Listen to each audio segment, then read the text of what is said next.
আসসালামু আলাইকুম বন্ধুরা, আশা করছি সকলে ভালো আছেন। আজকে রমজানের অষ্টম দিন আর আমাদের ইফতার ও দোয়া মাহফিল। আমিও যাচ্ছি কমপ্লেক্সের তৃতীয় তলায়, যেখানে আমাদের ইফতারের ভেন্যু রাখা হয়েছে।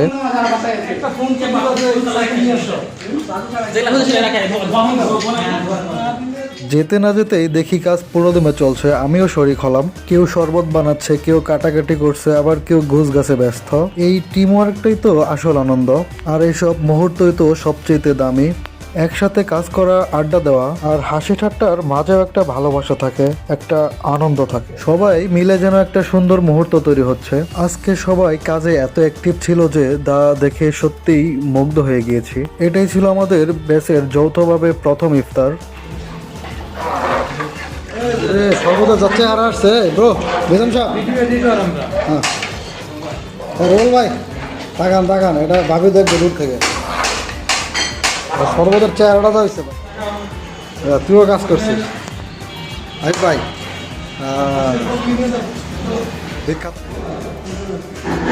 আজকে হুজুর পাক যা পরিশ্রম করলো ভাইরে ভাই।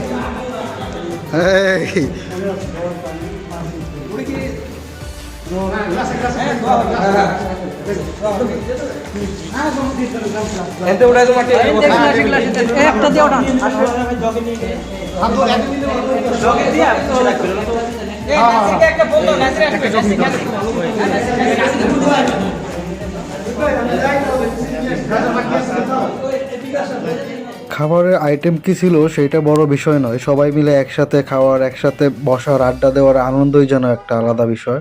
আজকের প্রতিটি মুহূর্তই সবাই খুবই স্বাচ্ছন্দ্যের সাথে, আনন্দের সাথে কাটাচ্ছিল। আমার মনে হয় আমি একটু স্পেশালি বেশি খুশি ছিলাম। আজকে সবার সাজসজ্জা, পোশাক আশাক সব মিলে খুবই চমৎকার ছিল। কি সুমন ভাই, কি দই দিতেছেন নাকি? না, আচ্ছা, জাহিদ ভাইয়ের কাজগুলো দেখে খুব ভালো লাগছে। দে মানবতার ফেরিওয়ালা। হঠাৎই আগমন ঘটলো ফিরোজ ভাইয়ের, যিনি আইন বিষয়ে খুবই বিজ্ঞ একজন মানুষ। ফাইনালি রেজাল ভাই সাকসেসফুল। রেজাল ভাই, আমাদের স্পেশাল শরবত রেডি হয়ে গেছে, তার মানে এখন খুব বেশি একটা কাজ বাকি নেই, সবকিছুই প্রায় গোছানো শেষ। সবাই মিলে একসাথে কাজ করার মাঝে যে কি আনন্দ, সেটা আজকে আমি হাড়ে হাড়ে টের পেয়েছি। এখন যাকে দেখতে পাচ্ছেন হাবিব ভাই, উনি কিন্তু কাটাকাটিতে খুবই উস্তাদ। আজকে কে কতটুকু কাজ করতেছে এই যে ক্যামেরাতে চলে আসতেছে, ঠিক আছে বেশি নাকি? আরে সব সেলিব্রিটি এক জায়গায়, কি একটা অবস্থা।